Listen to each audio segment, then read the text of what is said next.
Oke, baik ya. Kita mulai perkuliahan kita siang hari ini. Bisa mendengar suara saya semuanya? Bisa, Pak. Bisa, Pak. Bisa, Pak. Bisa, Pak. Oke, bisa mendengar dengan jelas ya suara saya ya? Bisa.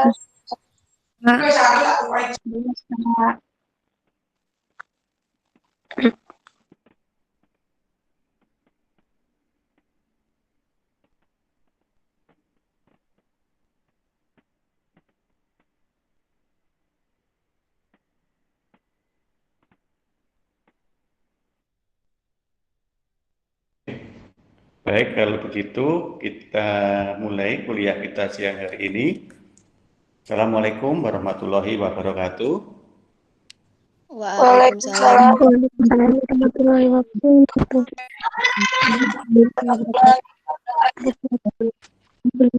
Oke, alhamdulillah pada kesempatan siang hari ini kita masih bisa bertemu kembali untuk melanjutkan kuliah kita di teori akuntansi yang insya Allah kita masuk di pertemuan ke-11. Pada kesempatan siang hari ini ada sedikit perbedaan atas materi yang akan saya sampaikan dibanding dengan beberapa pertemuan sebelumnya.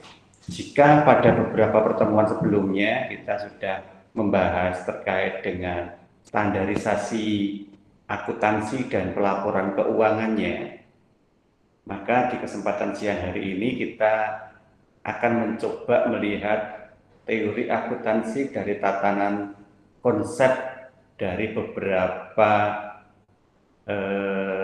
istilahnya akun ya, atau beberapa transaksional utama yang harus kita pahami di dalam sebuah akuntansi. Kita sudah banyak mengetahui bahwa di dalam akuntansi itu ada beberapa informasi yang memang harus tersampaikan.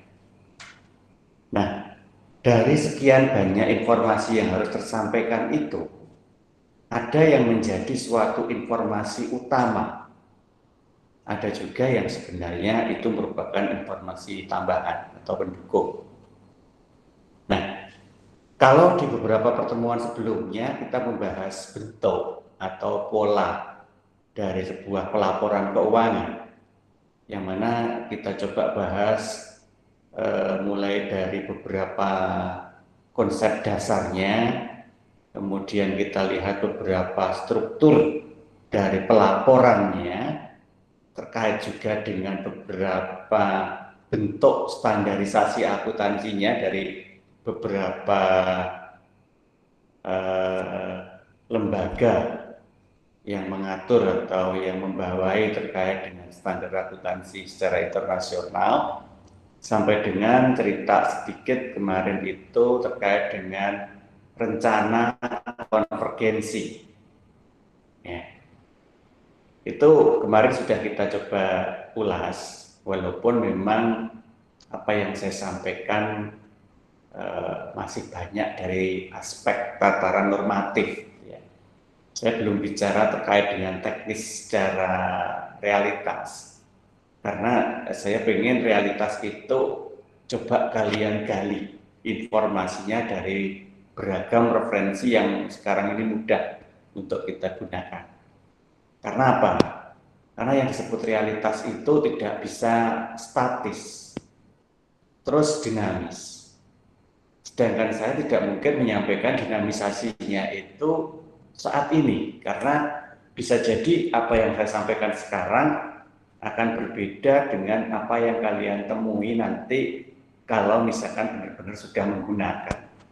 Itu yang menjadi alasan kenapa saya tidak membahas terkait dengan realitas. Paling ya beberapa contoh-contoh kecil aja. Ya, sebenarnya itu hanya pendukung, bukan bagian dari sebuah materi di dalam teorinya. Nah, oleh karena itu tidak banyak sebenarnya realitas-realitas yang saya sampaikan di dalam materi teori akuntansi ini, tetapi lebih banyak mengarah ke beberapa konseptualnya. Nah, pertemuan kita hari ini, kita juga akan mencoba lagi melihat dari sisi konseptual, tetapi dalam skop yang lebih sempit. Ya, tidak lagi melihat akuntansi secara utuh dalam sebuah proses, tetapi hanya melihat salah satu dari beberapa transaksional wajib yang harus kita ketahui di dalam sebuah pelaporan akuntansi. Nah, insya Allah di sisa pertemuan kita sampai di akhir sesi pertemuan materi teori akuntansi ini, kita akan membahas terkait dengan beberapa konsep, ya, beberapa konsep yang kita mulai hari ini dengan mencoba melihat dari konsep laba. Nah, sekali lagi, karena kita bahas dari tataran konsep, maka saya akan memberikan informasi terkait laba itu dari berbagai macam dimensi sudut pandang, ya, yang mungkin sedikit berbeda dengan apa yang sementara ini kita pahami. Cara gampang kita memahami laba pada saat ini adalah keuntungan atau selisih antara pendapatan yang kita peroleh dengan biaya atau beban yang kita keluarkan. Itu laba. Nah, sehingga kita hanya melihat laba itu hanya dari sisi fisik, sisi rupiah, ya, sisi mata uang yang dilaporkan di dalam laporan keuangan. Namun sebenarnya kalau kita mau ngupas lebih jauh terkait dengan laba, itu nanti ada beberapa dimensi. Nah, kesempatan hari ini kita coba lihat laba itu dari berbagai dimensi, supaya ketika laba itu menjadi sebuah orientasi, maka bukan menjadi satu-satunya orientasi.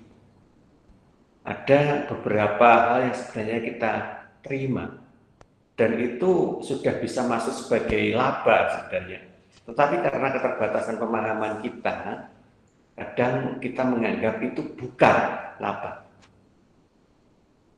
Nah, bagaimana kita mencoba memahaminya?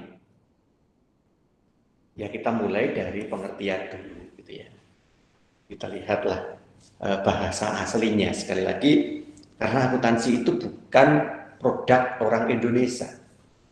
Jadi istilah-istilah akuntansi di dalam bahasa Indonesia itu secara prinsip hanya menerjemahkan dari beberapa istilah asli dalam bahasa Inggris sebagai bahasa internasional kita. Nah, di sini nanti kita mengenal, pertama kita lihat dari dua istilah saja, yaitu income dan earning. Nanti ada beberapa istilah yang lainnya. Ketika kita memahami laba, kadang kita disuguhi dengan dua istilah itu, income dan earning. Sekarang kita coba lihat dari perspektif IAI, di mana IAI itu memadankan income itu dengan penghasilan. Ya. Nah, penghasilan. Dan seringkali kita juga menganggap income itu penghasilan. Sehingga di dalam penghasilan itu ada dua hal, yaitu pendapatan dan keuntungan. Nah, di situ. Sehingga kita juga tidak lagi hanya bisa mengatakan pendapatan itu adalah semua hal yang kita peroleh dari aktivitas usaha kita. Ya, tidak lagi. Karena bisa jadi itu kita peroleh di luar usaha kita. Namun, kalau kita bicara secara keuntungan, ya, itu bisa saja memang diperoleh hanya dari usaha yang kita lakukan, atau juga ditambahi dengan segala sesuatu yang kita terima di luar usaha kita. Makanya sebenarnya antara pendapatan dan keuntungan itu adalah sesuatu yang menyatu, tetapi bukan dinamai dengan pendapatan, ya, tetapi lebih mengarah kepada suatu istilah yang disebut dengan income atau penghasilan. beda antara pendapatan dan penghasilan seperti itu ya. Kalau penghasilan itu ya semua yang kita terima dari usaha yang kita lakukan maupun di luar usaha yang kita lakukan. Tapi kalau pendapatan ya hanya sesuatu yang kita lakukan dari usaha yang kita lakukan. Namun kalau kita bicara keuntungan, itu adalah sesuatu yang memang menjadi selisih antara penghasilan dengan semua biaya yang kita keluarkan untuk memperoleh penghasilan itu. Nah, oleh karena itulah maka kalau kita melihat dari berbagai macam referensi, kita seringkali dibingungkan dari istilah-istilah ini. Ada yang mengatakan income itu pendapatan, bahkan ada juga yang mengatakan income itu laba. Padahal bukan. Nah, seringkali di FASBI ini ya, terbitan-terbitannya FASBI seperti SFAS, SFAC, itu menganggap income itu adalah laba. Ya. Nah, namun di beberapa referensi terakhir, ya termasuk di kita sendiri di PSAK, ya itu sudah mulai bisa membedakan mana penghasilan, mana pendapatan, mana keuntungan.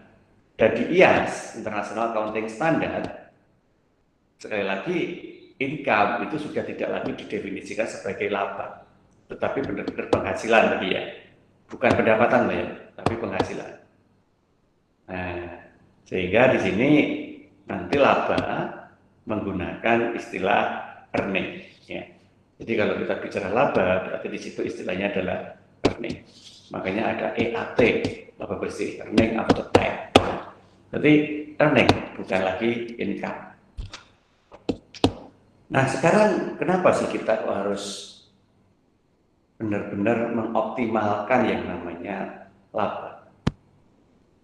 Ya secara garis besar karena disitulah hasil dari pekerjaan yang kita lakukan dalam satu periode. Hasilnya yaitu laba atau tidak.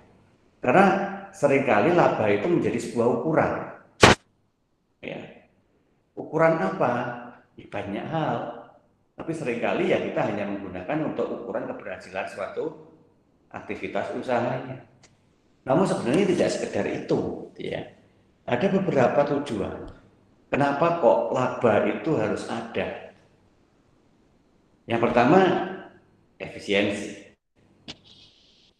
Ya, ketika terjadi laba berarti terjadilah efisiensi. Semakin tinggi laba maka semakin bagus efisiensinya. Efisiensi di mana? Efisiensi penggunaan dana dari income itu tadi untuk membayar cost atau expense, ya, biaya atau beban. Jadi ketika terjadi selisih sisa positif, maka efisiensinya baik karena kita mampu mereduksi yang namanya cost atau expense. Kemudian yang kedua adalah mengukur kinerja entitas atau manajemen. Ya seringkali begitu gitu ya. Kalau kita pakai untuk mengukur kinerja keuangan ya kita pakai laporan rasio aktivitas misalkan. Tetapi selain itu kita juga pakai untuk mengukur kinerja pengelolanya. Di mana semakin tinggi laba asumsinya, maka kinerja manajemen, kinerja entitas dalam menghasilkan itu tadi semakin membaik. Mungkin ada yang masih punya ganjalan di pikirannya bahwa laba itu kan bukan berarti sesuatu yang kita langsung bisa gunakan. Bukannya laba itu hanya nilai buku. Bukannya laba itu tidak semuanya berbentuk kas. Ada yang berbentuk piutang. Piutang itu dalam posisi dilaporkannya laba kan belum ada uangnya. Iya kalau kebayar. Kalau enggak, berarti kan informasi di dalam laba itu belum tentu semuanya itu berbentuk uang tunai. Nah, ada enggak yang nanti berpikir begitu? Iya, itu betul. Itu memang betul. Tapi bagaimana itu kok bisa dipakai untuk mengukur kinerja entitas? Jadi sekali lagi ukuran kinerja itu kan pasti ada. Ada sesuatu yang digunakan untuk mengukurnya. Metode namanya. Nah, Yang namanya metode sekali lagi itu pasti butuh asumsi. Nggak ada satupun metode yang tidak ada asumsinya. Karena metode tanpa asumsi itu artinya kita mengukur sesuatu yang perfect dan tidak ada yang perfect sih. Nah, oleh karena itulah maka salah satu asumsi yang dipakai untuk mengukur kinerja bahwa aktivitas itu berjalan dalam kondisi yang normal.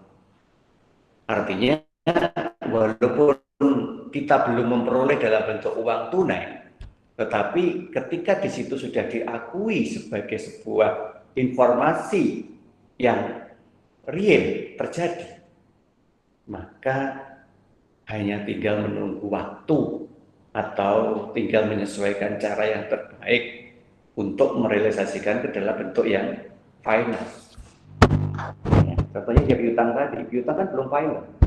Finalnya kalau sudah jadi kas, sehingga ya tinggal kita menunggu waktu jatuh temponya kapan untuk jadi kas, atau kita punya metode penagihan piutang yang efektif. Nah, ketika itu semua sudah terjadi, artinya kinerja entitas itu bisa disebut bagus, walaupun itu belum sampai ke endingnya. Oke, itu apa? Yang ketiga, menentukan pajak itu pasti. Karena dasar untuk pengukuran pajak kan laba sebelum pajak, DPT. Tentu aja laba dipakai. Sarana alokasi sumber ekonomi, ya. Karena nanti kalau kita sudah menghasilkan laba, maka ada sebagian dari jumlah laba itu yang kita tahan, yang nanti akan menambah modal awal, yang kita sebut dengan nama laba ditahan. Nah, laba ditahan itulah nanti yang akan menambah modal, sehingga ada alokasi yang nanti dipakai untuk beberapa aktiva yang didanai oleh modal. Kemudian penentuan tarif jasa publik, ya karena ukuran dari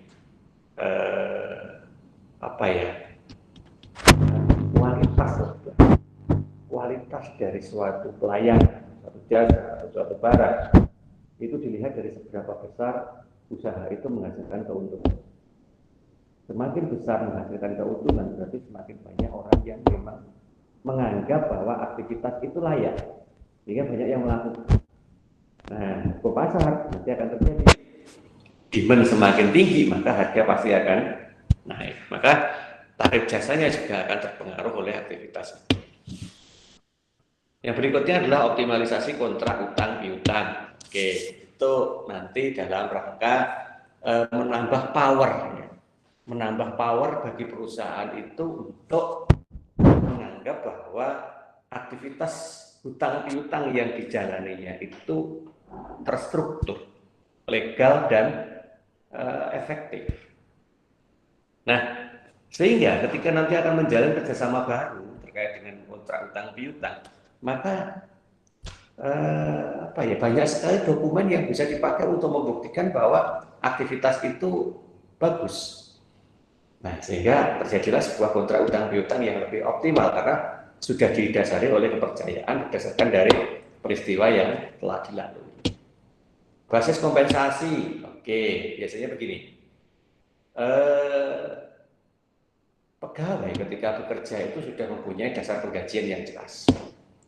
Tapi gaji itu kan untuk aktivitas selama 12 bulan. Bisa jadi nanti di luar dari gaji itu ada kompensasi tambahan. Nah, kompensasi tambahan ini biasanya dihitung berdasarkan capaian kinerja. Salah satu capaian kinerja yang bisa dipakai untuk mendasari secara umum adalah jumlah keuntungan. Sehingga bisa jadi kompensasi didasari oleh persentase kenaikan laba. Jadi kalau laba naik 1%, maka di situ ada kompensasi sebesar misalkan seperempatnya 0,25 misalkan persen. Nah, itu adalah basis kompensasi. Kemudian motivasi pastilah ya, setiap kali kita menghasilkan laba yang tinggi kan motivasi kita kuat bahwa kita sukses. Dan yang terakhir untuk membagi dividen. Nah, beberapa hal ini memang menjadi sebuah dasar orientasi ketika kita harus mengkrit ya, sejumlah nilai di dalam laba.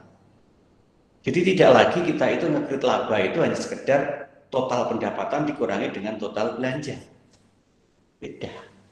Tetapi mau dipakai untuk apa informasi laporan keuangan? Nah, balik lagi ke kemarin gitu ya. Nah, karena apa? Karena laba itu bisa saja dipakai untuk beberapa tujuan seperti itu. Nah, sehingga mau dibuat laba besar atau dibuat laba kecil, ya itu tergantung dari untuk apa laporan laba itu digunakan. Nah, oleh karena itulah maka di dalam pelaporan laba ada dua teori. Ya, ada dua teori. Yang pertama adalah satu angka dengan berbagai tujuan. Artinya begini, kita bikin informasinya secara universal. Ya susun aja laporan keuangan sesuai dengan standar akuntansi yang berlaku berdasarkan basis data yang terjadi, ya muncullah laporan. Nah, laporan ini mau dipakai untuk apapun monggo silakan. Ya, di tujuan-tujuan laba yang sekian banyak tadi, ya hanya berdasarkan data laporan keuangan itu tadi. Nah, ya nggak masalah, betul ya. Karena perusahaan tidak punya tujuan yang spesifik terkait dengan penyampaian informasi laba. Tapi beda cerita jika misalkan kita punya tujuan spesifik. Ya, ke pihak stakeholder beda dengan pihak pemerintah, beda lagi dengan ke pihak debitur. Nah, kalau sudah punya kepentingan seperti itu, maka masuk teori yang kedua nanti. Beda tujuan, beda laba. Sehingga bisa jadi kita melihat ada dualisme laporan keuangan. Dualisme laporan keuangan. Nah, konteks teori keakuntansiannya memang ini ada gitu ya. Jadi ya tidak bisa semata-mata kita langsung menyalahkan bahwa itu adalah laporan keuangan yang salah karena kok bisa double. Ya karena memang tujuannya beda. Ya, karena teorinya juga beda. Nah, sekarang kita coba mengenal beberapa jenis laba. Kita mulai aja dari yang paling konvensional. Konvensional itu ya ada di laporan keuangan yang kita pelajari sementara ini, gitu ya. Itu namanya laba akuntansi. Ya. Di mana pengertiannya adalah laba yang didefinisi sebagai selisih pendapatan dan biaya yang diukur disajikan berdasarkan prinsip akuntansi berterima upah. Jadi ya seadanya gitu ya. Pendapatannya berapa, belanjanya berapa, ya sudah sisanya laba. Enggak ada kepentingan apapun di situ. Pokoknya ya jumlahnya dari situ. Emang itu salah? Enggak sih, enggak salah. Tapi ada beberapa kelemahan. Ingat, kelemahan itu bukan kesalahan ya. Jadi ya kelemahan itu adalah kekurangan dari sesuatu yang ada. Tapi kalau kesalahan itu adalah sesuatu yang memang tidak tepat untuk dilakukan. Tidak. Gitu. Apa kelemahannya atau keterbatasan? Pertama, tidak bermakna sematik atau tidak punya simbol apa-apa di situ. Nggak nyimbulin apa-apa. Ya. Kok nggak nyimbulin? Ya, karena dia hanya menghitung apa adanya. Ya sudah, adanya itu ya itu. Nah, nggak memberikan informasi lain di luar dari apa yang terjadi. Jadi namanya konvensional, ya sudah apa adanya. Seperti itu. Nah, hal-hal seperti ini biasanya yang diuntungkan siapa? Ya pemegang saham. Karena apa? Pemegang saham melihat secara realitas tanpa ada polesan apapun. Nah, sehingga kalau memang dia bagus ya bagus, kalau memang dia buruk ya buruk. Nah, ini. Oke. Nah, sebenarnya kondisi seperti itu masih bisa kok diperbaiki dengan memberikan laporan informasi tambahan. Ya. Kenapa kok begitu? Ya karena setiap jenis perusahaan itu sajanya mempunyai ciri. Pabu itu memberikan ciri yang berbeda dalam memberikan informasi terkait dengan laba. Ya, misalkan gini, pada perusahaan manufaktur, ya cirinya apa? Kalau laba fluktuatif. Tapi kalau perusahaan jasa, cirinya apa? Cirinya ya terus naik atau paling enggak stabil. Nah itu ciri. Nah ciri itu terjadi dari mana? Ya dari metode laporan keuangan yang digunakan. Nah, jadi memang sebenarnya boleh kok ada perbedaan. Ya, Pak Bu pun sebenarnya memberi peluang. Yang penting sesuai dengan standar yang diwajibkan. Kemudian kelemahan yang berikutnya, laba konvensional adalah berbasis biaya historis. Jadi ya hanya berdasarkan apa yang sudah terjadi. Kalau biaya itu belum terjadi, yang belum bisa diakui. Nah, padahal kan ada beberapa sebenarnya yang bisa kita akui di muka, tetapi itu tidak dilakukan. Nah, kemudian informasi seperti itu biasanya ya karena tadi yang diuntungkan oleh pemegang saham, ya lebih banyak memberikan informasi yang berguna bagi investor saja. Yang lain sih tidak terlalu ada kepentingan gitu ya, karena tidak memberikan informasi tambahan terkait dengan data yang ada pada laba. Bisa apa adanya, sehingga yang bisa mengambil keuntungan ya hanya investor. Nah, yang paling menarik sebenarnya adalah yang ini, yang pertama ini tadi, sematik. Sematik itu adalah bahasa simbolis. Nah, di dalam sebuah informasi, sebenarnya semakin banyak simbol-simbol yang bisa dibaca, maka itu semakin bagus. Tapi sayangnya, kalau tidak ada kepentingan dan proses yang lebih jelimet gitu ya, dalam penyusunannya, maka itu tidak akan muncul simbol-simbol itu. Nah, gimana sekarang kita memunculkannya? Sebelum kita bicara itu, kita coba lihat dulu proses dalam sebuah tataran semiotika. Ya. Di mana semiotika itu sebenarnya ada di dalam teori komunikasi. Di luar akuntansi sebenarnya ya. Cuman karena tadi akuntansi itu salah satunya adalah merupakan bahasa bisnis, bahasa adalah sebuah cara untuk berkomunikasi, maka tetap aja akhirnya teori komunikasi itu bisa masuk ke dalam akuntansi. Ya. Katakanlah ada 3 hal yang ada di sekitar kita. Yang pertama adalah realitas atau kejadiannya. Kemudian yang kedua ada simbol, ya, simbol yang kita bisa tangkap untuk menjelaskan terjadinya realitas ini. Dan yang ketiga adalah dampaknya atau pengaruhnya terhadap orang yang membaca itu. Ya, ini aja, misalkan kita lihat gambar ini. Ya, sekarang kan musim hujan ya. Nah, realitasnya adalah kejadian alam yang ada di sekitar kita. Katakanlah mendung, ya, ada mendung tebal, kemudian hujan mulai turun, rintik-rintik. Oke. Nah, kebetulan kita itu lewat di jalan yang aspalnya licin.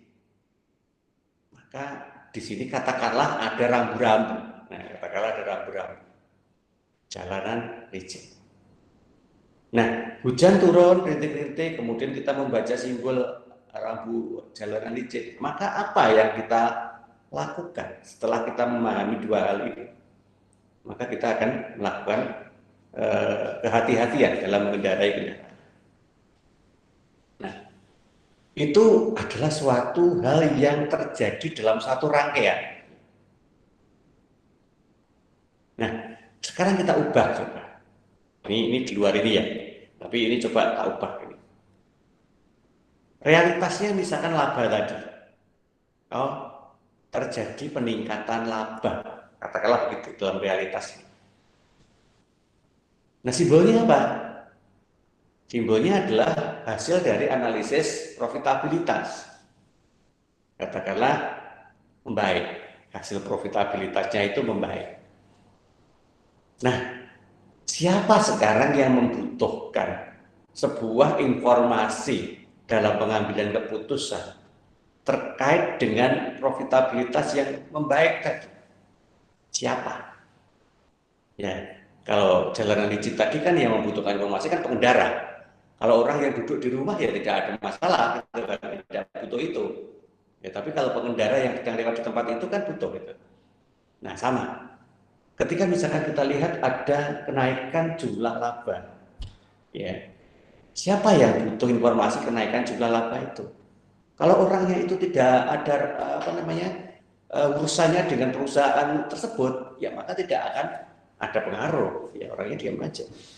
Tapi kalau misalkan orang itu punya pengaruh, punya urusan, nah sekarang dilihat apa urusannya. Saya katakan tadi, informasi-informasi seperti ini lebih banyak dipakai oleh stockholder, investor, misalkan begitu aja. Investor kenapa? Ya karena nanti akan berpotensi menaikkan atau menurunkan harga saham per lembarnya. Atau kalau nggak begitu ya naikkan atau menurunkan pendapatan dari dividennya. Nah, ketika misalkan laba itu sudah muncul informasinya, berarti kan laporan keuangan sudah selesai nih. Sehingga laporan keuangan bisa dibaca oleh investor. Maka investor akan memahami, oh minimal dividennya nanti naik. Kedua, dengan naiknya dividen, maka itu jadi good news, berita bagus bagi semua pihak yang punya saham di tempat itu. Ya, kenapa kok jadi berita bagus? Karena sebentar lagi akan banyak orang yang berencana untuk membeli saham perusahaan itu. Karena apa? Labanya bagus. Nah, sebentar lagi ada orang yang mau beli, berarti kita tahan dulu deh untuk menjual. Karena apa? Karena sebentar lagi banyak orang yang butuh. Semakin banyak orang yang butuh, kalau barang itu kita tahan untuk tidak kita lepas, maka orang itu akan semakin berada dengan harga yang tinggi. Apa artinya? Harga per lembar saham kan akan naik. Nah, ini loh yang dipikir oleh investor. Hanya dengan melihat labanya itu bertambah. Tapi kalau bukan investor ya beda lagi. Nanti ceritanya, misalkan mahasiswa pakai data itu untuk analisis profitabilitas misalkan. Di dalam analisis profitabilitas nanti mengambil sampelnya menggunakan purposive misalkan ya. Di dalam salah satu kriteria purposive-nya disebutkan bahwa menggunakan data laporan keuangan yang mengalami pertumbuhan laba positif. Misalkan begitu. Nah berarti kan hanya butuh perusahaan-perusahaan yang labanya bertambah, nggak naik toh. Nah, karena laba positif yang dicari. Karena ada laba negatif juga, ya. Oke, berarti yang perusahaan mengalami laba tetapi labanya negatif keluar, ya, tidak masuk ke dalam sampel. Nah di sini, jadi informasinya itu beda akhirnya ketika yang menggunakan itu beda. Nah itu bisa dilihat dari tataran semiotika itu tadi. Kalau misalkan kita lihat satu persatu dalam sebuah tataran semiotika, ada 3 tahap tadi ya, sematik, sintaktik, dan pragmatik. Sintaktik itu adalah suatu aspek di kondisi nyatanya, realitas. Ya. Itu masuk kategori sematik, ya, di mana dia membahas penyimbolan kegiatan atau realitas fisik yang menjadi simbol realitasnya tadi kan. Nah kemudian realitas itu kan akan dimaknai menjadi sebuah informasi, maka dia masuk ke dalam ranah sintaktik. Ketika dia dimaknai menjadi sebuah informasi, berarti itu harus bisa diukur, bisa diakui, dan bisa disajikan.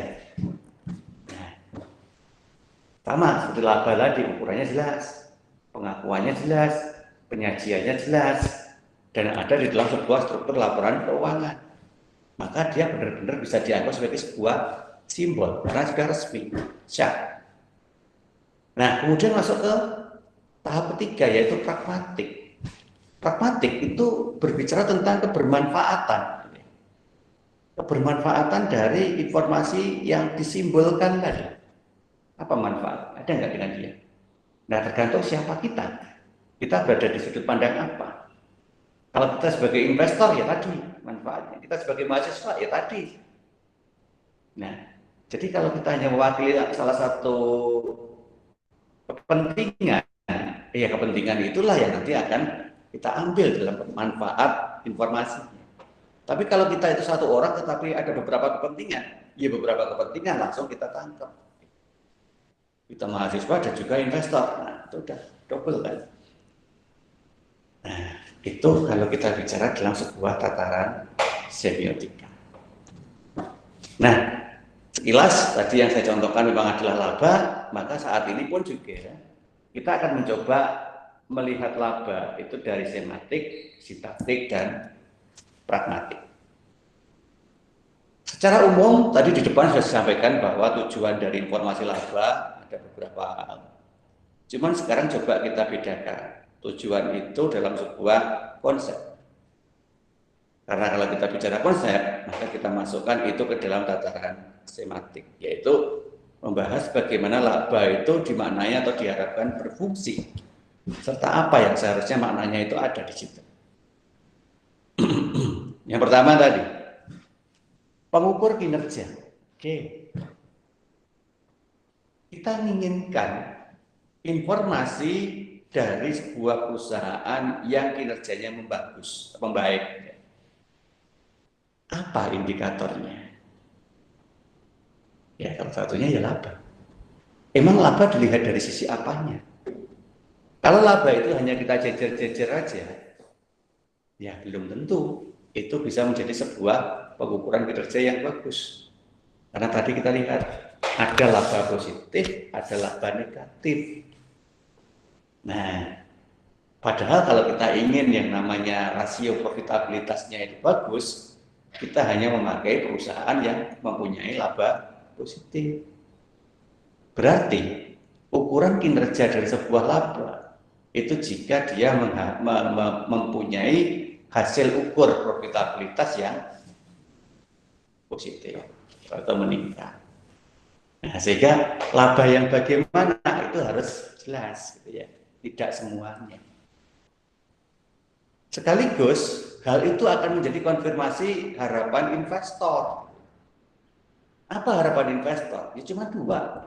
Yang satu adalah naiknya dividen, dan yang kedua bertambahnya capital gain. Investor cuma itu yang diinginkan. Nah, keduanya itu terjadi jika labanya itu naik, ya, positif. Nah, sebab apa? Sebab ya seperti yang tadi di awal saya jelaskan, bahwa dengan terjadinya laba yang positif, maka tingkat perekonomian yang ada di sekitar usaha tersebut juga akan mengalami pertumbuhan positif pula. Ya, dilihat dari berbagai sudut pandang, tentu mungkin karena kinerjanya membaik, dua, pegawainya sudah mulai bisa, ketiga, banyak yang percaya ke situ, keempat, informasi yang dihasilkan nanti ditangkap positif oleh semua pihak, sehingga semua pihak punya apresiasi ke situ, sehingga nilai ekonomisnya naik, gitu ya. Nah, sehingga bisalah kalau misalkan kita gunakan sebagai sebuah estimator laba ekonomi. Nah, ini jika kita masih di tataran yang semantik. Ingat, semantik tadi ada di aspek yang pertama. Nah, dari tataran semantik ini kita coba lihat isinya. Ya. Jadi di sini kita kan menghasilkan laba ekonomi kan. Apa itu laba ekonomi? Nah, apa bedanya dengan laba pada laporan laba rugi tadi? Ini loh bedanya. Kalau kita bicara laba pada laporan laba rugi tadi, itu namanya laba akuntansi atau laba pada nilai buku.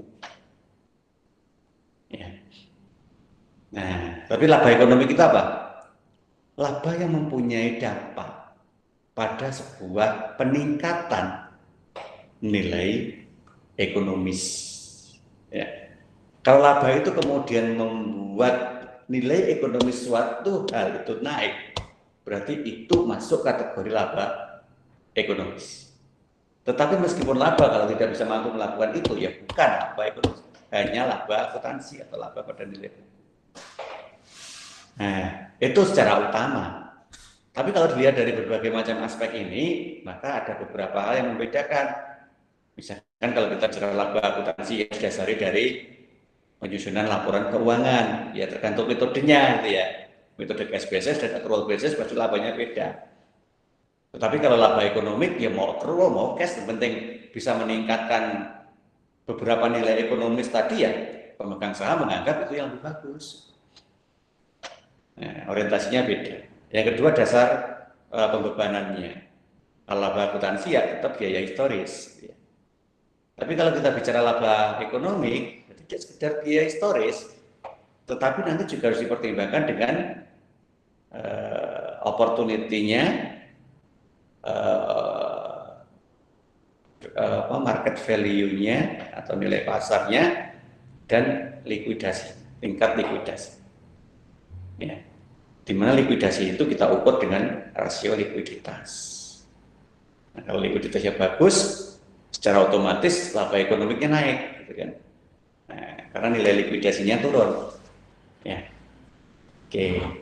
Kemudian kelayakan jangka panjang, ya, laba akuntansi, ya, karena diminta hanya untuk survive saja, going concern, ya, jadi tetap bisa berjalan. Tapi kalau laba ekonomi karena itu dipakai untuk mengambil keputusan jangka pendek, ya harus mempunyai kelayakan ekonomi jangka pendek, tidak dalam jangka panjang. Ya. Oke, misalkan kalau jangka pendek itu yang menyebabkan penurunan nilai tukar rupiah terhadap dolar, menguat lah nilai tukar rupiah terhadap dolar. Nah itu jangka pendek. Nah, oke. Kemudian laba akuntansi lebih banyak dipengaruhi alokasi biaya, rupiah dalam kondisi nominal, laba dalam bentuk nominal, yang tadi kontinuitas secara accrual atau potensi-potensi yang tersisa, ya itu aja. Jadi hanya berdasarkan dari konteks teoritis murni, ya. Tetapi kalau kita bicara ekonomi itu harus ada relevansinya dengan aktivitas-aktivitas secara langsung, ya, daya beli, laba real, likuidasi, persediaan simpanan nilai, dan seterusnya. Nah, artinya apa? Kebermanfaatan menjadi orientasi di laba ekonomi. Sedangkan laba akuntansi hanya sekedar pelaporan saja. Nah, oleh karena itulah maka akhirnya kita mencoba masuk ke maknanya, ke simbolnya. Terjadi kenaikan atau kemakmuran dari suatu aktivitas. Jadi naiknya capital. Capital itu apa tuh? Seringkali kita memaknai capital itu adalah modal, kapital. Iya. Sebab kalau labanya itu nanti bertambah secara laba akuntansi, maka dipakai untuk laba ditahan akan menambah modal. Nah, ketika modal bertambah berarti dalam satu periode laporan itu modal awalnya lebih tinggi daripada modal akhir pada periode sebelumnya. Ya. Nah, oleh karena itu nanti pasti kompensasinya apa? Ya kita bisa menggunakan dari penambahan capital itu terus apa yang bisa kita peroleh. Nah, itu adalah 3 karakteristik yang nanti bisa kita maknai terkait dengan suatu informasi laba. Oke. Nah, sekarang bagaimana hubungannya antara laba dan capital? Kalau kita bicara laba, itu kan pasti bicara tentang sesuatu yang harus disampaikan, sesuatu yang harus dialirkan. Berarti di situ nanti ada flow, ya, yang harus kita gunakan untuk mengalirkan laba. Kan nggak mungkin laba itu diam hanya sebagai laba gitu. Terus kalau sudah laba ngapain, kan begitu. Makanya laporan laba rugi itu dalam siklus laporan keuangan ada di laporan yang pertama. Harus dibuat laporan laba ruginya dulu. Nah, terus kalau sudah laba ngapain? Nah, kita lihat rencana perubahan modalnya. Kemudian kita lihat neracanya. Baru kita susun cash flow-nya. Kan seperti itu. Sehingga laba itu juga bagian dari yang mengalir.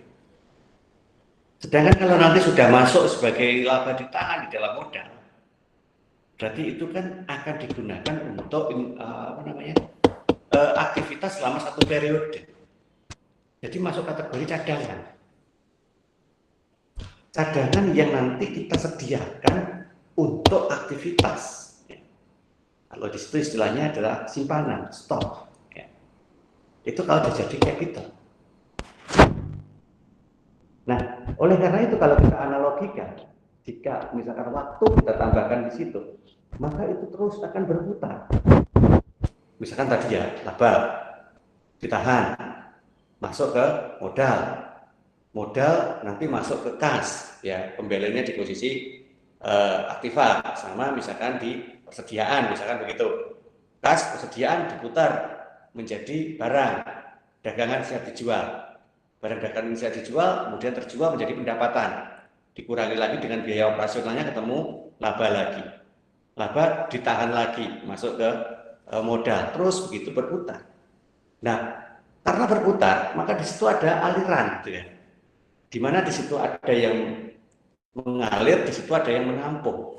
Yang menampung adalah modal, yang mengalir adalah labanya. Ya. Jadi disitulah yang harus kita pahami bahwa yang namanya laba itu tidak kok berhenti, tetapi dia flow. Nah, flow-nya kemana? Stok. Di mana stok itulah nanti yang dipakai untuk mendanai, mencukupi. Nah, ketika itu sudah terjadi alokasi, maka di situ akan menghasilkan laba lagi. Nah, jadi seperti itulah.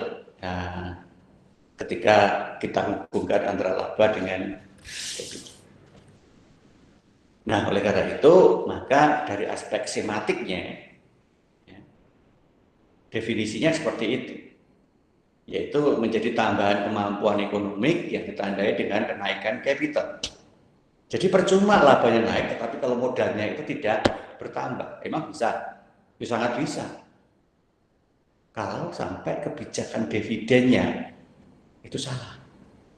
Seringkali kan perusahaan dalam rangka untuk ingin mempertahankan yang namanya investor, dia membagi dividen dalam jumlah yang besar. Bahkan jauh lebih besar daripada yang seharusnya dipakai untuk menambah modal. Dan investornya senang.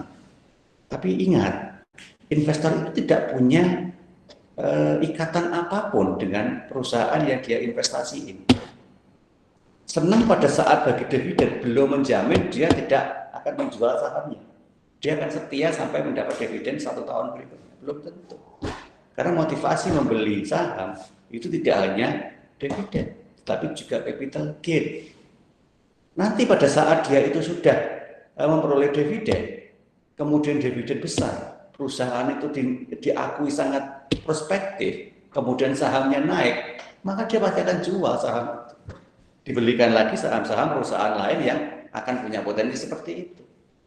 Jadi di sini tidak ada aspek kesetiaan, ya, karena orientasinya memang bukan untuk itu. Makanya itu disebut sebagai alokasi pembagian dividen yang salah. Nah, oleh karena itu nanti tidak terjadi kenaikan capital. Nah, padahal kalau kita sebut secara normal, yang namanya potensi keuntungan atau laba itu ya adalah kemampuan yang bisa menaikkan capital. Nah, sehingga kalau capitalnya naik, modalnya bertambah, maka sisi aktifanya pasti juga akan ada perubahan, ya kan? Misalkan mobilnya bertambah, persediaannya bertambah, atau aset yang lain bertambah. Nah, seperti itu, sehingga bisa dinikmati. Nah, ini ya, kalau kita gambarkan.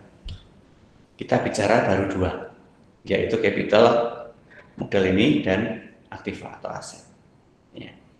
Capital bagi pihak yang mempunyai atau menguasai terkait dengan sertifikat saham misalnya.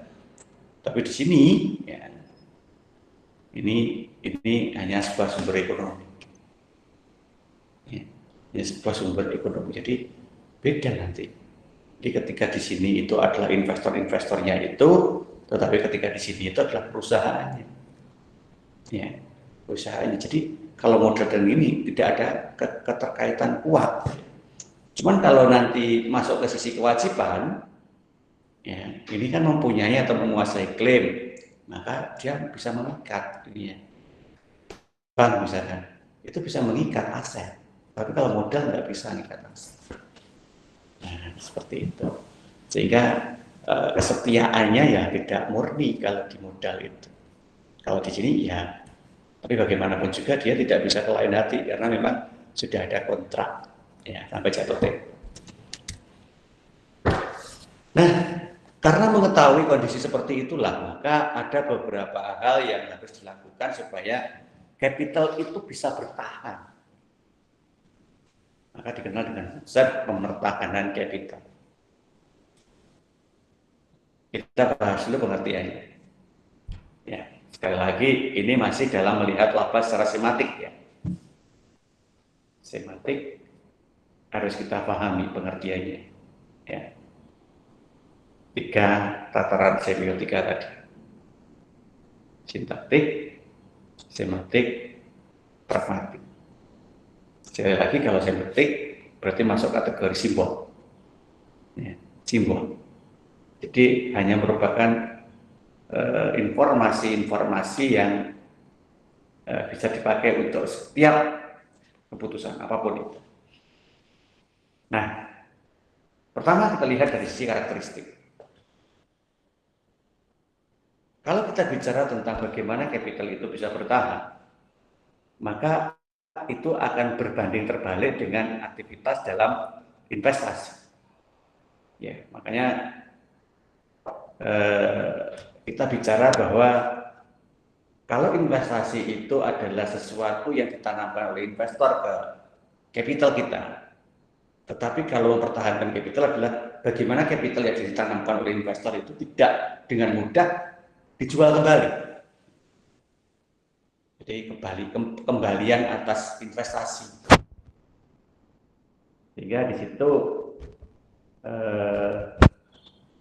tidak bisa kita samakan, itu bukan bukan simbol pagar itu biasanya yang dipakai untuk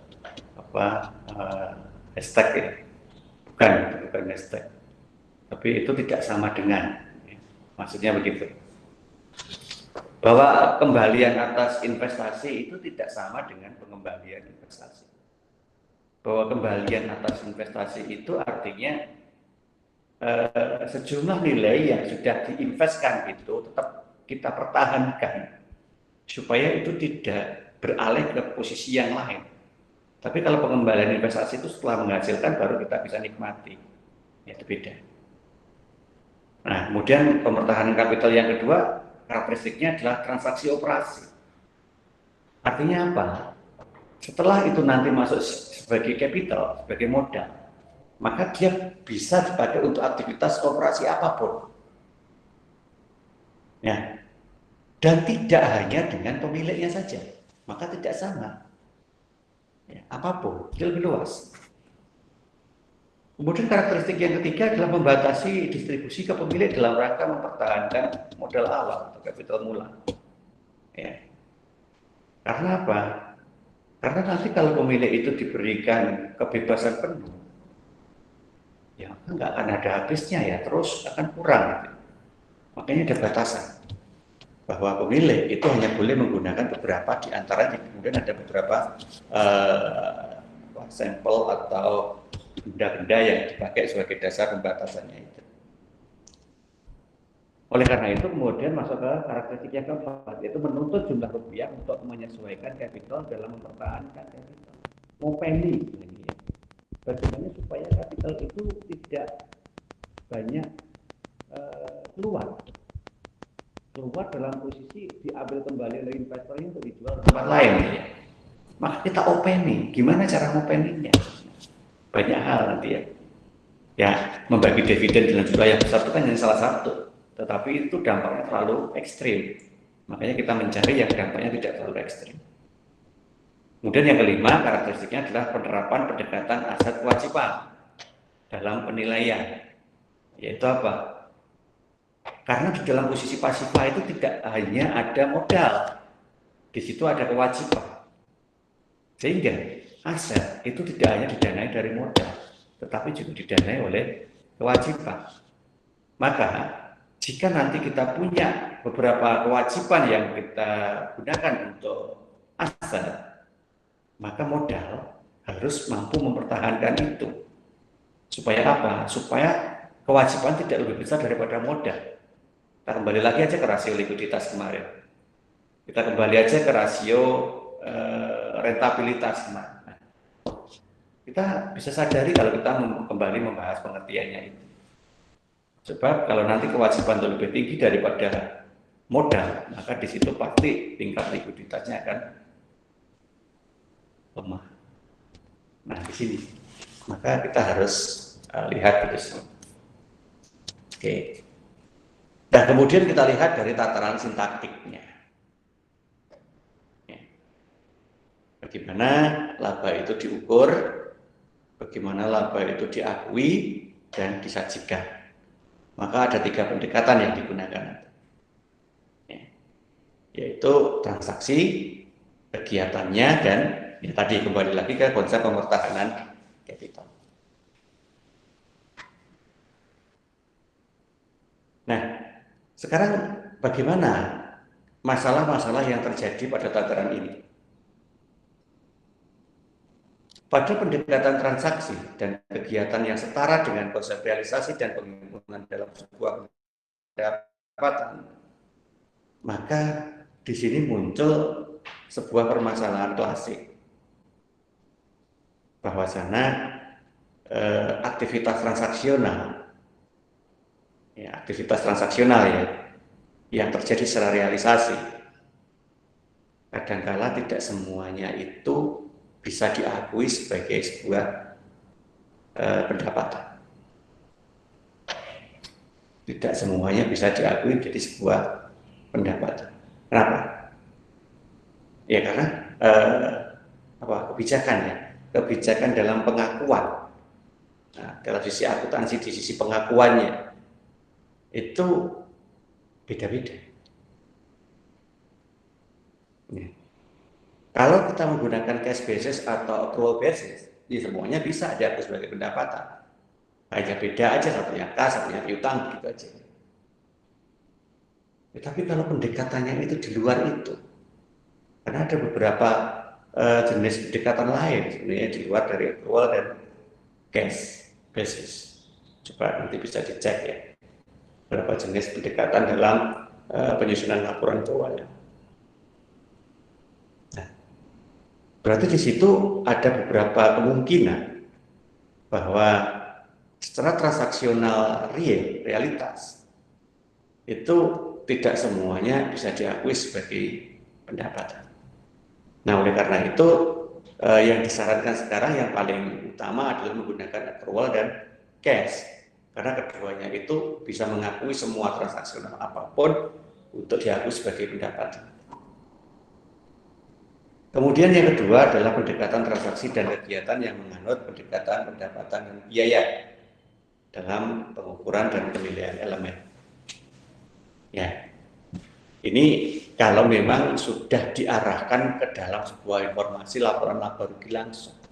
Karena pendekatan pendapatan dan biaya itu adalah konteks teori dasar dalam pelaporan laba rugi. Nah, di sini artinya kita mencoba melihat efektivitas dan efisiensi proses langsung pada aktivitas apa yang diperoleh dan apa yang dikeluarkan. Ekonomi itu ya. Jadi kita akan mencoba melihat perbandingan antara cost and benefit. Nah, yang susah itu ada, karena ini jadi masalah ya, masalah teoritis ya. Cost itu bisa kita identifikasi secara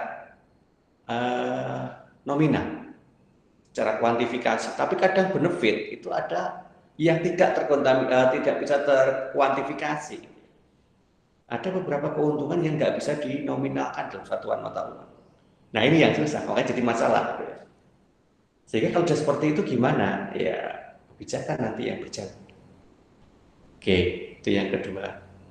Yang ketiga, pendekatan pemertahanan kapital menganut pendekatan aset dibanding dengan kewajiban dalam pengukuran dan penilaian. Oke, tadi jadi kita mencoba melihat situasi dalam posisi pasifa itu tidak hanya capital, tetapi ada kewajiban di situ.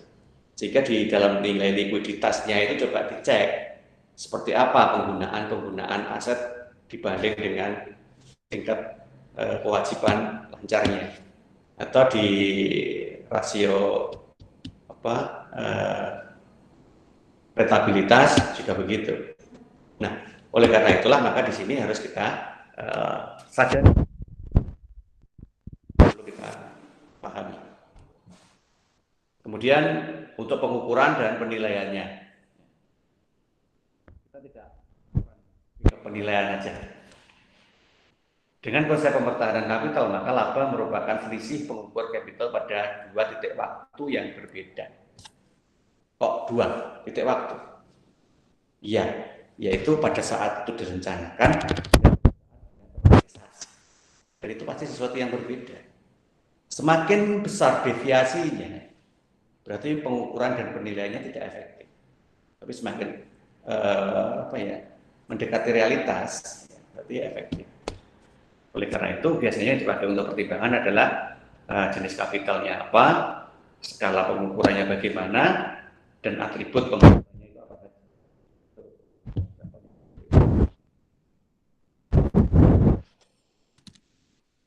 Oke, terus bagaimana pengukuran labanya? Kalau begitu, nah sekarang mengukur ya. Sekali lagi mengukur tidak sama dengan menjumlah, ya tidak sama. Kalau mengukur itu lebih mengarah ke analisis. Seperti ketika kalian melihat apakah laba perusahaan itu masuk kategori yang bagus atau tidak. Mengukurnya bukan dari selisih antara laba tahun kemarin dengan laba tahun sekarang, tetapi mengukurnya adalah dengan menghitung rasio profitabilitas. Contohnya seperti itu. Nah, kalau kita menggunakan konsep pempertahanan kapital sekarang, itu kan di luar dari pengukuran laba secara normal ya. Bagaimana kita mengukur laba yang tetap kita bisa pertahankan, dia tidak banyak bergerak seperti reservoir tadi. Yang pertama harus kita cek, harus kita hitung kapitalisasi aliran kas harapan, expected return. Nah, istilahnya begitu aja. Berapa ekspektasi? Nah, kita harus kapitalisasi dulu. Kapitalisasi itu artinya sejumlah nilai itu mampu memberikan tambahan terhadap capital itu berapa banyak. Kemudian yang kedua, pasar. Bagaimana situasi pasarnya. Yang ketiga, bagaimana proses perputaran kasnya itu saat ini. Yang keempat adalah bagaimana pendapatan yang kita peroleh dari data-data yang sebelum historis. Kemudian yang kelima, bagaimana pendapatan yang kita terima dari current value, nilai-nilai yang saat ini. Apa bedanya nilai historis dengan nilai saat ini? Kalau historis, itu sebelum kita tambahkan yang namanya nilai waktu uang misalnya. Belum kita tambahi dengan yang namanya potensi profit margin. Belum kita tambahi yang namanya apa ya istilahnya lagi itu. Ya semacam selisih yang terjadi akibat perubahan waktu.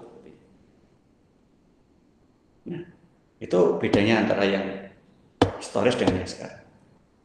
Dan yang keenam, yang jelas bagaimana kita tetap bisa mempertahankan daya beli customer. Daya beli customer itu kan tidak hanya melulu pada satu wilayah. Kalau satu wilayah mungkin daya belinya turun, ya harus kita alihkan ke wilayah yang lain. Yang pasti yang kita hitung adalah jumlah customer total, bukan customer per wilayah. Nah, kalau kita sudah bisa mempunyai rencana dengan pola-pola seperti itu, maka nanti kita bisa masuk konsep laba itu dalam tataran pragmatik. Pragmatik itu artinya secara realitas, capaian. Ya, apakah dia itu punya hasil yang berguna atau tidak, bermanfaat atau tidak. Nah, sehingga yang pertama itu bisa dipakai untuk prediktor aliran kas. Prediktor ya sekali lagi. Jadi kalau nanti kita bisa mengestimasi bahwa pertumbuhan labanya itu positif, kita bisa memprediksikan aliran kasnya juga bertambah. Sarana kontrak yang efisien. Kontrak itu bukan dalam posisi kita teken kontrak ada MOU tidak ya. Tapi kontrak dalam posisi bahwa kita itu disukai banyak pihak, investor maksudnya. Secara tidak langsung investor itu akan terus melirik kita. Nah, kemudian yang ketiga jelas untuk mengendalikan manajemen. Karena kalau sudah mendapat kepercayaan dari investor, maka tergantung manajemen nanti bisa mengendalikan atau tidak. Dan yang keempat, itu jelas kandungan informasi labanya harus terlihat. Informasi laba, ya. Jadi dia mau dianalisis pakai alat analisis apapun, dia tetap menghasilkan tingkat pertumbuhan yang efisien. Maka masuk kategori teori pasar yang efisien.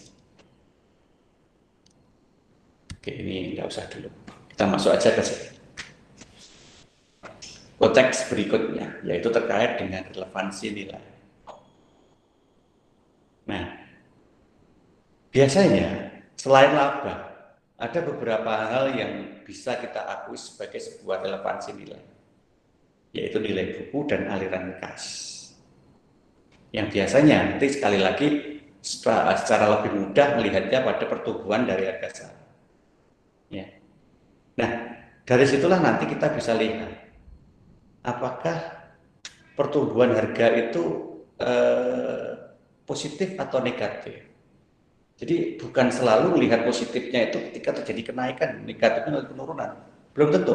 Kadang penurunannya itu ya belum tentu dia itu jelek gitu ya. Bisa jadi penurunannya itu merupakan suatu apa ya, good news juga, good news untuk nanti memberikan banyak peluang investor baru masuk. Karena ketika turun kan harga murah, ya, investor baru nanti masuk. Nah, ketika investor baru itu sudah masuk, maka kita di situ potensikan nilai perusahaan itu semakin membaik, sehingga orang melihat bahwa perusahaan kita itu dalam posisi yang kompetitif, sehingga banyak yang datang lagi, dan hukum supply demand terjadi, harga akan naik di situ. Itu yang kita sebut dengan nama relevansi nilai dalam posisi mana tadi? Dalam posisi nilai buku dan aliran kas.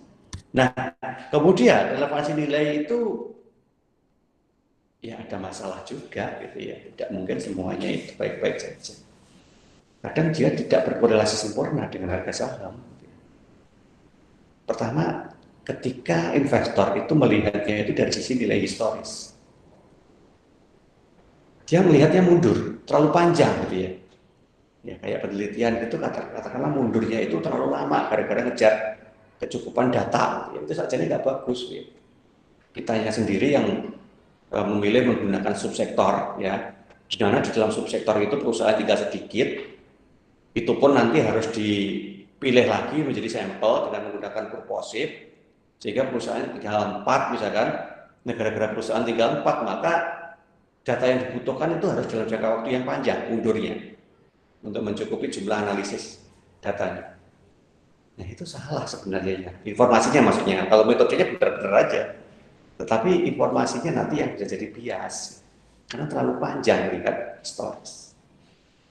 Kemudian harga saham merefleksikan tidak hanya informasi akuntansi, ya karena di situ refleksi dari banyak hal. Karena harga saham itu adalah cerminan dari kinerja. Gitu. Kinerja itu dipengaruhi oleh banyak aspek tadi. Kemudian perubahan laba tidak selalu menggambarkan perubahan ekonomi yang fundamental. Iya, karena yang fundamental itu justru malah di harga sahamnya, bukan di perubahan labanya. Bisa jadi kalau tadi konsep pemertahanan kapitalnya itu bagus aplikasinya, maka walaupun nilai perusahaan itu turun, tetapi banyak orang yang belum melepas saham perusahaan itu. Ya, masih banyak yang belum melepas. Contohnya Apple Corporation. Ketika dia banyak berkompetisi di pasar elektronik, ya, dan dia tidak mampu untuk membuat semuanya itu sendiri, maka dia bekerja sama dengan Samsung. Akibat kerjasama itu berarti ada beberapa spare part Apple itu yang sebenarnya miliknya Samsung, ya kan? Tapi namanya juga kerjasama, itu kan kadang saling make, gitu ya. Nah sehingga ada beberapa spare part yang sebenarnya sama Samsung itu belum diizinkan digunakan, itu langsung dipakai untuk pengembangan teknologi. Sehingga Samsung tidak terima dan kemudian menuntut balik. Nah dalam posisi menuntut balik itu kan Apple mengalami masalah, yaitu apa? Ya bermasalah dengan hukum karena ada beberapa hak patennya Samsung yang dilanggar oleh Apple. Sebenarnya secara nama baik itu turun gitu, turun. Cuman investor itu tidak melihat itu secara satu kesatuan, dia melihatnya secara parsial. Ya, dia melihat kenapa Apple melakukan itu. Berarti ada teknologi-teknologi baru nanti yang akan dihasilkan dengan menggunakan media yang semula diambil dari Samsung. Nah, sehingga akhirnya muncullah beberapa inovasi-inovasi terbaru yang walaupun itu tidak sampai lebih baik daripada Samsung, tetapi gara-gara orang-orang tetap setia bahwa Apple itu nanti prospek bisnisnya terus akan tumbuh, maka di situ tidak ada yang berencana untuk meninggalkan investasi di situ. Nah itu, jadi tidak lagi kita hanya melihat dari sisi laba saja. Kemudian yang ketiga, perubahan laba tidak selalu menggambarkan tadi keempat ya, harapan dan kecanggihan investor yang berbeda. Iya, investor kan selalu melihat sesuatunya itu secara penuh gitu ya, dari aspek teknologinya, dari aspek apapun, sehingga dia mencoba untuk memetakan manakah nanti yang paling bisa untuk dijadikan objek investasi yang paling tepat. Dan yang terakhir adalah perilaku pasar. Perilaku pasar itu kan unpredictable, dia tidak bisa dipegang gitu ya, karena pasar itu kan mengikuti arah angin. Angin yang ke utara, ya dia ikut ke utara, selatan, selatan. Ya, karena apa? Yang dicari keuntungan. Jadi apapun yang bisa menyebabkan keuntungan, maka pelaku pasar ya pasti akan melakukan itu. Oke. Nah, sedangkan yang kontra efisien tadi seperti apa? Kontra yang efisien itu sebenarnya panjang gitu ya ceritanya, tapi ini hanya ya just to know aja ya. Ini dimulai dari teori agensi, ya, dimulai dari teori agensi. Di mana dalam teori agensi itu dibangun atas dasar hubungan antar agen. Agen itu siapa? Ya manajemen dengan pemilik. Ya, pemilik itu diwakili investor. Manajemen diwakili oleh manajer-manajer yang mengelola perusahaan itu. Nah, manajer tugasnya adalah menghasilkan keuntungan atau laba dalam bentuk nilai apapun. Karena nanti ketika laba itu punya pertumbuhan positif, maka secara tidak langsung investor sudah berjanji bahwa akan memburu dari saham-saham perusahaan tersebut. Sehingga hal tersebut yang kita sebut dengan nama kontrak. Walaupun kontraknya itu tidak kasat mata gitu ya. Nah, bagaimana efisiensi itu terjadi? Efisiensi itu terjadi ketika saling memperhatikan. Investor memperhatikan apa yang diinginkan oleh manajer dan sebaliknya manajer memperhatikan apa yang diinginkan investor. Maka ketika itu terjadi saling memperhatikan, maka perilaku dari seorang manajer itu bisa lebih terkendali. Ya. Kenapa lebih terkendali? Ya karena saya bisa memahami kebutuhan masing-masing. Ketika investor menginginkan laba, maka manajer akan menghasilkan laba sesuai dengan target. Laba nanti digunakan untuk memotivasi perilaku manajer. Jadi ketika sudah menghasilkan laba, maka itu bisa dipakai untuk manajer puncak, misalkan memotivasi manajer di bawahnya untuk lebih memperoleh hasil sesuai dengan target. Ya, sehingga secara akumulatif nanti bisa terjadi. Nah, kemudian laba juga dipakai untuk dasar basis kompensasi tadi. Setiap kenaikan laba akan meningkatkan nilai kompensasi. Maka secara kepentingan akhirnya terwakili semua. Manajer akan terwakili kepentingannya dengan memperoleh kompensasi, investor akan terwakili kepentingannya dengan memperoleh pertumbuhan laba yang positif. Nah, sehingga dari laba positif itulah nanti akan menghasilkan sebuah pasar yang efisien. Nah, ini. Walaupun pasar yang efisien itu sebenarnya tidak ada dalam konteks real itu, tidak ada. Dia hanya sebatas hipotesis saja. Artinya apa? Artinya pasar efisien itu terjadi bila ada seperangkat informasi yang disediakan dalam sebuah sistem pelaporan keuangan, yang mana informasi itu bisa merefleksi secara penuh terkait dengan pertumbuhan harga saham. Misalkan itu, jika harganya itu terefleksi atau merefleksi secara cepat, ya, dan penuh semua informasi yang tersedia dalam suatu sistem pengelolaan keuangan, maka fluktuasi dari harga sekuritas itu akan cepat sekali terjadi. Ya, contohnya saat ini aja, kalau kita melihat ya yang sering memberitakan itu ya berita-berita bisnis ya, di TV-TV yang menyalurkan informasi bisnis. Ada running tag terkait dengan ini pertumbuhan nilai saham, ya. Indeks harga saham gabungan, misalkan begitu. Nah itu ada yang naik ditandai dengan panah ke atas, ada yang turun merah biasanya, naik hijau. Dan di situ ada minusnya, ada positif. Nah itu sebenarnya adalah refleksi cepat dari sebuah informasi yang ditangkap untuk menghasilkan ini harga saham yang baru. Sehingga nilai harga saham itu pun mungkin beberapa detik itu akan bergerak, berubah terus gitu. Ya kalau kita ngamati pada TV-TV yang memang menyiarkan informasi terkait dengan pasar modal itu kelihatan. Ya. Atau kalau kita mau main ke Bursa Efek Indonesia misalnya, itu akan terlihat. Sehingga tugasnya analis adalah mencoba untuk mengevaluasi dalam beberapa waktu bagaimana potensi pergerakan dari harga saham tadi. Ya secara gampang kita katakan jika dalam sekian waktu, katakanlah dalam waktu 5 menit misalkan gitu ya, kok pertumbuhannya itu positif terus, ya walaupun tidak terus, tapi jumlah pertumbuhan positif lebih besar daripada yang negatif. Ya. Berarti di situ sudah ada informasi yang secara otomatis terserap oleh investor untuk dasar bertransaksi. Nah, kalau lebih banyak positifnya, berarti informasi yang ditangkap adalah berita bagus, good news. Tapi kalau sebaliknya, banyak turunnya, berarti informasi yang ditangkap adalah bad news. Nah, sekarang good news and bad news itu tidak sekedar hanya dipengaruhi oleh aktivitas usaha oleh bisnis itu, perusahaan itu, tidak. Tetapi bisa jadi dikaitkan juga dengan beberapa informasi-informasi lain di luar. Bahkan informasi yang di luar itulah yang paling sering mempengaruhi, terutama kalau menyangkut masalah keyakinan, menyangkut masalah kepercayaan, atau menyangkut masalah perhitungan. Nah, sehingga efisiensi dari pasar itu kapan terjadinya?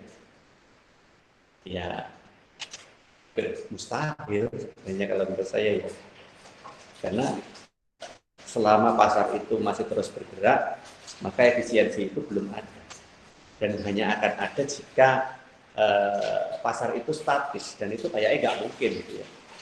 Nggak mungkin pasar itu statis.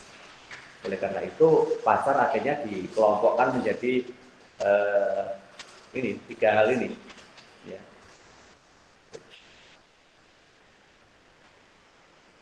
Ada yang namanya pasar dalam posisi lemah. Kapan itu terjadi?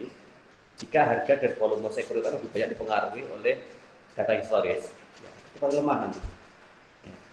Kedua, semi kuat.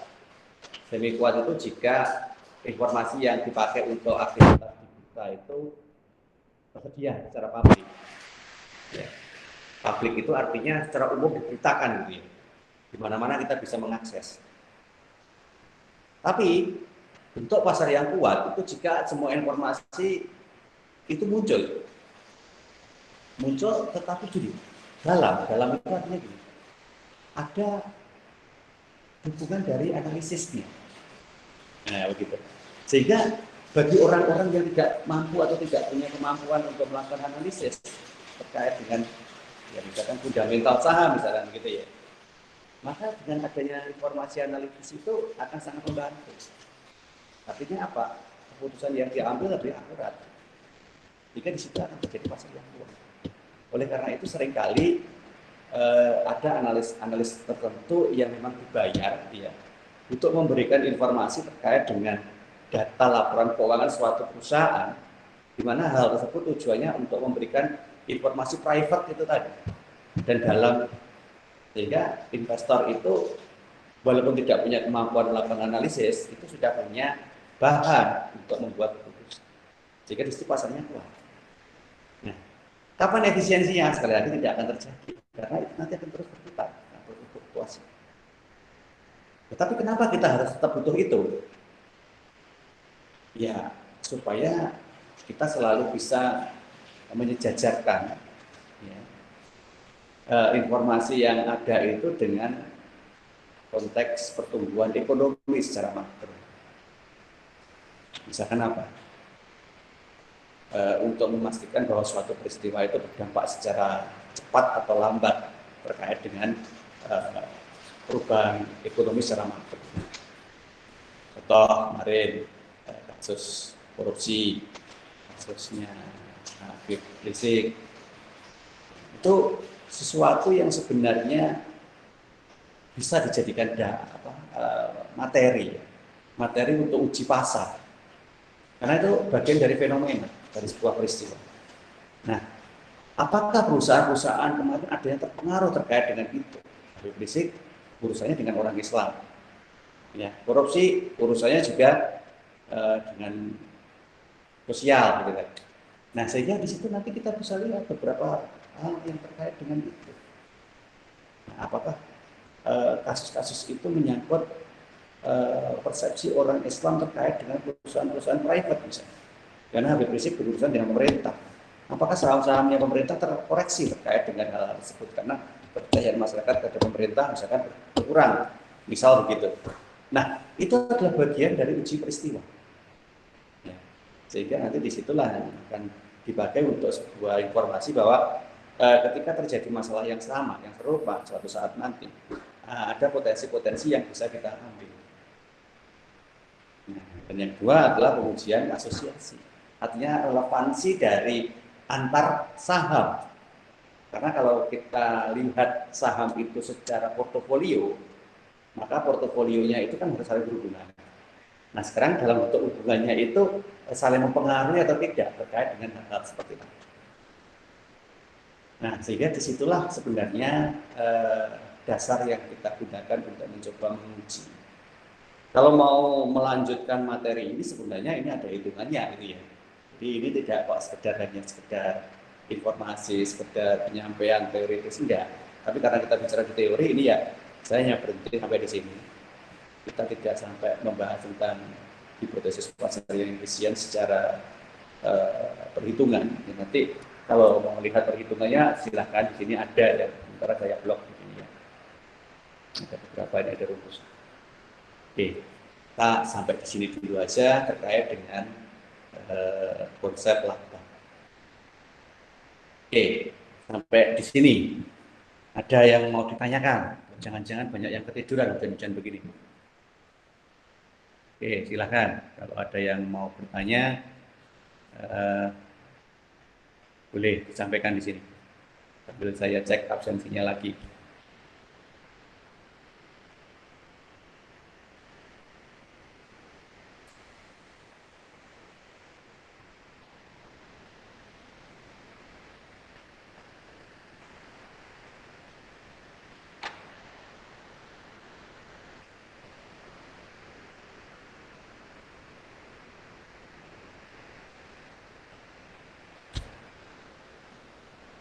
Oke, nggak ada yang bertanya? Ya, iya sudah. Kalau nggak ada yang bertanya.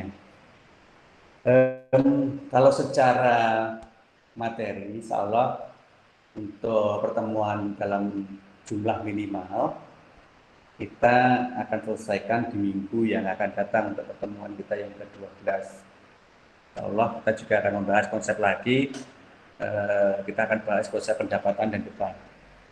Kita masih bicara terkait dengan laporan laba rugi, karena ini yang paling utama kalau menurut saya. Oke, monggo nanti bisa disampaikan di pertemuan minggu yang akan datang apakah kita masih akan menambahkan materi yang berikutnya atau cukup sampai di pertemuan yang ke-12. Silahkan nanti dirembuk dulu. Yang kita akan finalisasi itu di minggu yang akan datang. Oke, silakan jika memang ada yang mau bertanya, saya kasih waktu sebentar lagi.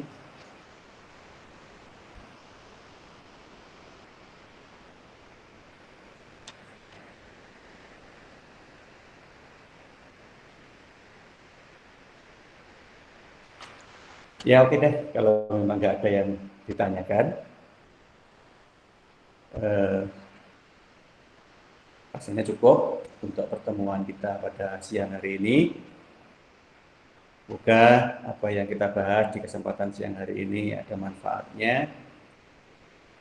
Kita insya Allah ketemu lagi di pertemuan yang ke-12 di minggu depan. Sementara begitu, terima kasih untuk atensinya. Kita akhiri. Assalamualaikum warahmatullahi wabarakatuh. Waalaikumsalam. Waalaikumsalam warahmatullahi wabarakatuh.